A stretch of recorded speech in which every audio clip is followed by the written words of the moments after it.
So today we're looking at a pretty heavy headline coming out of Gaza. Strikes kill 7. What we're going to do is break down the single news report this headline comes from, piece by piece, to really see how the story is being told. Now, it's super important to know that all the information we're about to go through comes from just one source, this Agence France Presse article. So our goal here is pretty simple. We're just going to unpack the information exactly as it was reported, without adding any of our own opinions or outside stuff. All right, so the article kicks off with the main claim, and it's a jarring one: deadly overnight strikes. Let's get into the first few details they provide. And right away, we get the number that really anchors this whole report: 7. The article says this number comes from Gaza's Civil Defense Agency, who are the ones claiming that 7 people were killed in these Israeli airstrikes. And where did this happen? Well, the article is specific. It points to the El Barij refugee camp, which is right there in central Gaza. Okay, so who's providing these initial details? The article really zooms in on the specific account from the agency that's right there on the ground. That's Gaza's civil defense. We even get a direct quote from their spokesperson, a man named Mahmoud Basal. And he gets really specific, saying it was an Israeli drone that fired 2 missiles and the target was near a police post. But then the report adds a really important piece of context about this agency.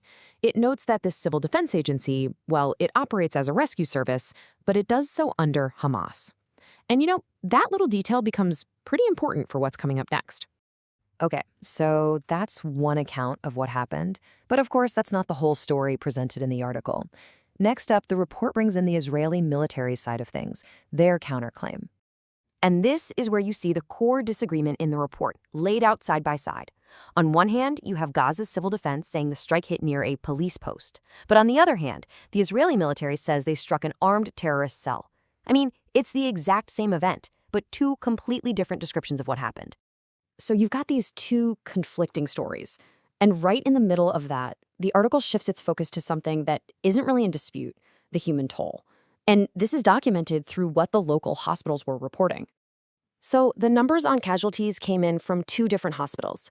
First, you have Al-Aqsa Martyrs Hospital, which reported receiving 6 bodies and 7 people who were wounded. And then there's Al-Auda Hospital, which reported 1 fatality and 2 wounded. You add those up, and that's how you get to the 7 deaths mentioned in the headline.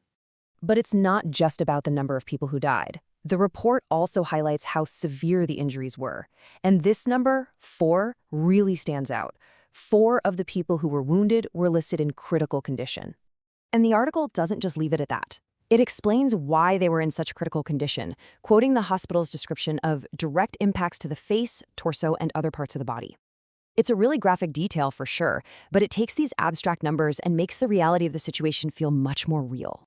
Okay, so you might be asking, why is this happening now? The article gives us a little bit of crucial background to help understand the fragile situation there. It all seems to go back to a ceasefire that was established on October 10th. But, it's pretty clear that truce hasn't held up.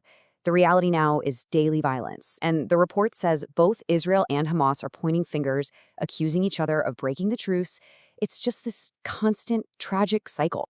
So after going through this one report, piece by piece, we're left with a really big challenge that it brings up. It's not just about what happened, it's about how the story gets told. And that leaves us with a fundamental question.